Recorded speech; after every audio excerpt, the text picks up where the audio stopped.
High above the clouds, a colossal bird stirs the skies, a creature of legend known as the Thunderbird. For centuries, the Thunderbird has been revered in indigenous stories. Its wings summoned storms, its cries echoed thunder, and its presence symbolized strength and protection. The Thunderbird was not only a guardian, but also a punisher, striking down those who threatened balance and defending the earth from great evils.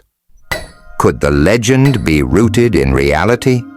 Across the world, fossils of giant birds and mysterious carvings hint at creatures that once roamed the skies.